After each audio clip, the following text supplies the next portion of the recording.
So when is the last time you served? Like with you. Oh, that first video we made? What I want you now to focus on is that every time you practice, you involve the serve. Like you have to hit at least, I would say 10 to 15% of your practice devoted to the serve, and then the serve will grow along with the rest of your game, okay? So let me just see a couple of serves, refresh my memory.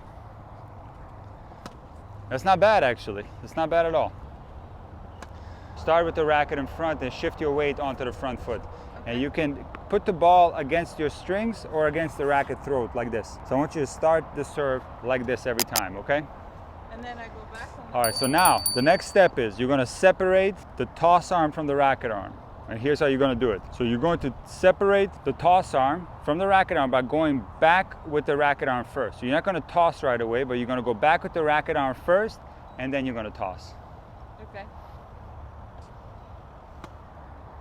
I'll do it again. Okay, so the reason why I want you to do that, because I want to build a little bit more of a backswing into your serve. So if you go straight up here, this shortens this backswing. Because if you have a little bit longer take back on the serve, it can give you more power. So look again. Go here, weight on the bottom, weight here, toss the ball, and then go at it. Okay, now racket will go here, like this. Now you're going to toss, and then you're going to hit it. Okay, and take your time. Make sure the toss goes up first. You don't have to rush this part. Look. Here's 1, 2, 3, and then you go, like that. Okay, now when you toss the ball, you have to throw it more in front. Yeah. In this case, you're not going to be using your body that much, so you can toss it right along the baseline, okay? Mm-hmm. So this is where you're positioning. If you throw the ball behind you, it's not going to be good. Yeah. You're going to make contact behind your head. Okay, what I don't like about that, you're going up too quickly. You're rushing everything. So you're going here, and you're going like this. See, what I want you to do is, again, 1 is here, 2 is here, 3 is here. You see this? Yeah. 2. 2 is here, 3 is here. There you go, and hit it. And then hit. 2, here, 3. And hit. There you go, much better. Always do a grip check. See, there's several things that you can do correct every single time you serve, because these are the things that are happening before you even start the motion. That is your stance, that is how you hold the racket. Those things you can get right every single time. And now you're in a forehand grip. Go slightly over. There you go. Now you're in a continental grip. There you go. What do you think about that toss? Was it here or was it behind you? No, it was right up. Yeah, it was not actually. It was actually over here. Behind me. It was behind you. Behind me. So some people have a hard time knowing where the toss was. Yeah. They kind of get disoriented. Yeah, because the body position will change sometimes, so you lose orientation. So you might think it was in front of you, right? Because you're adjusting your body to the bad toss. You might throw it behind, and now you're adjusting. So it appears that it's in front of you. However, it's only in front of you because your body moved backwards. Right. In relation to the baseline, the ball was back here. So always toss and take the baseline as the orientation. So you want to throw the ball in this instance, because you're not using your body, you're not leaning in, you want to toss the ball along the baseline. Okay? Wow. 1, 2. All right, let me tell you a couple of things about the toss itself. So you don't want to flick the ball up. You're already doing a lot of good things naturally with the toss, I think, because you're a dancer and your arm is very elegantly going up. So this is where you have a lot of advantages over other people. But I can see that you're kind of doing a weird hand movement at the very end. So make sure you don't do that. When you release the ball, have the hand very still. What I like is having the fingers closer together upon the release. This is going to help you get a cleaner toss. Yeah, I feel like I held it. Yeah, don't hold it too long. There it is. Beautiful serve. So when I hit the ball, I'm on the front foot. That's like a great. I move, right? Like with. Yeah, that's a great question. I was actually going to do the next progression, which is I want you to rotate into the serve. So you're kind of staying sideways now, and the arm is going forward by itself. So yeah. I want you to allow the body to come with the arm. So you're going to have your shoulders come with the racket. I can turn. Well, actually, what's going to happen later on, you're actually going to get airborne. That's going to be later on. We're too early in the serve development to work on that. But eventually, you're going to get up into the air and land inside the court. But for now, just shift your weight forward. You mean jump the whole body? It's not really a jump. It's more of what I call a passive jump. The body propels the legs off the ground. If you set certain parameters on the serve, naturally your body will lift off the ground. It's really fascinating. Like momentum. And we'll do that later on. We'll definitely add that to your serve, but it's too early for that. For now, all I want you to do is go forward with your torso, meaning that you're going to rotate forward. You're going to go up here and then rotate forward. Now, naturally, as you do that, the weight's going to shift onto your front foot. And you can allow that to happen. It's okay. That toss was too low. You see a lot of recreational players, especially at the entry level, they find a very big comfort in throwing the ball low because they know they can make contact right here close to them. They feel safety in that. They're kind of scared to throw the ball too high because then the timing is a little more difficult. But I want you to ignore this intuition you have with the low toss and start tossing the ball much higher from day one. A higher toss is always better. You can always correct a toss that's too high, but you can never correct a toss that's too low because you will not be able to extend the arm. You'll hit it like this. All right? Yep. And overall, you'll rush your serve too when it's low. You'll speed everything up. Much better. Much better. You see that? Yeah. Now, one thing that I noticed as you were rotating, you started pushing through the ball. The arm was going like that.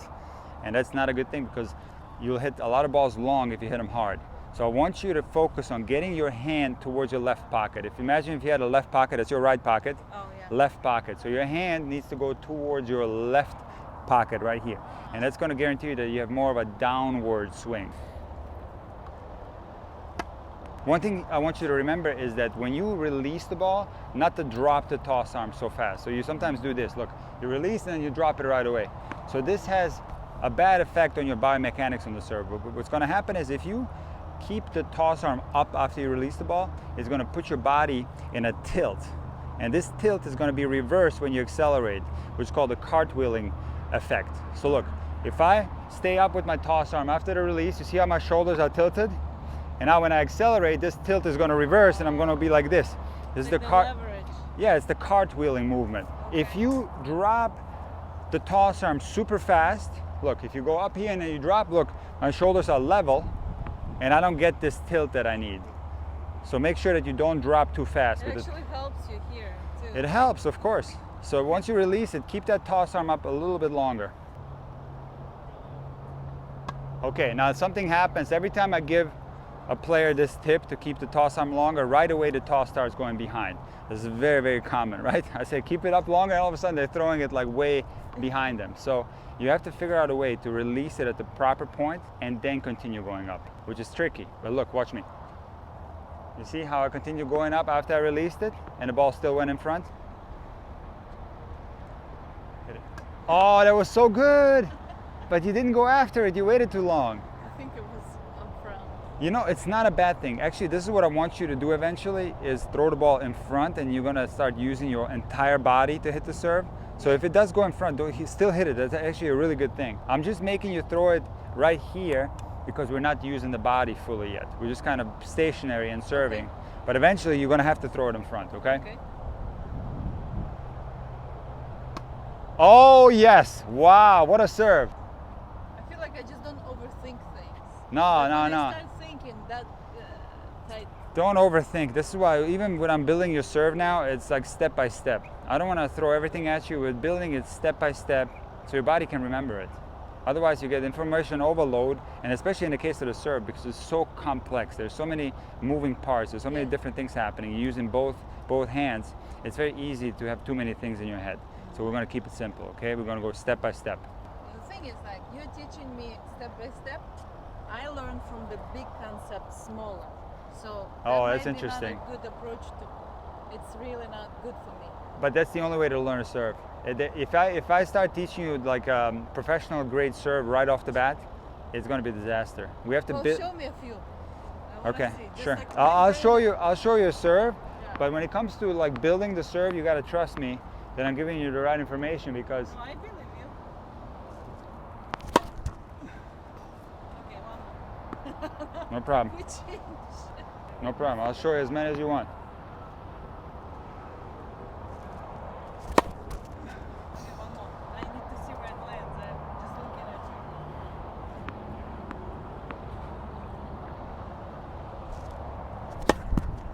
you. Well, Back to you. So there's no way for you to replicate that because number one, Wait. it's happening way too fast. Wait, just don't I'm just touch. predicting No, the don't future. touch. I'm predicting the future, Wait, right? Just wait. All right, go ahead. Just wait. Replicate what I Let just me did. do it. Go ahead. Let me see. All right, so you just destroyed your serve. But the reason why you can't replicate what I just did is number one, the entire set of fundamentals is in there, and there's multiple things that are going on. Okay? Not only that, but they're executed with such speed that you can't even catch half of the things that are happening. Okay? So this is why it's important, like I said before, to build the serve step by step. Yes. And this is also why I'm not having you use your body yet. We're just working on the relationship between the toss arm and the hitting arm, and that part is hard enough. Many people struggle their lifetime with that. The toss is a very complex movement, so this is what we have to develop first. Once you get comfortable, we start using the body later, okay? You convinced me. Lovely serve.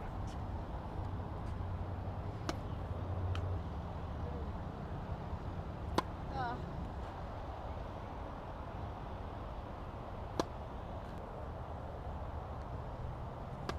See that toss, not a bad serve, but the toss arm dropped a little bit too quickly. Do it again.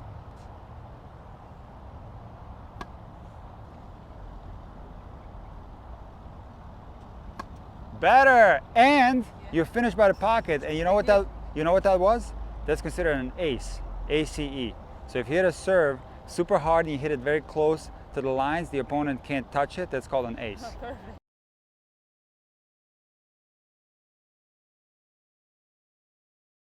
And that's what you just did. You served an ace. Did it feel good? God. Yes, Yeah, it felt okay. good. All right, let's do a racket tap. Nice job.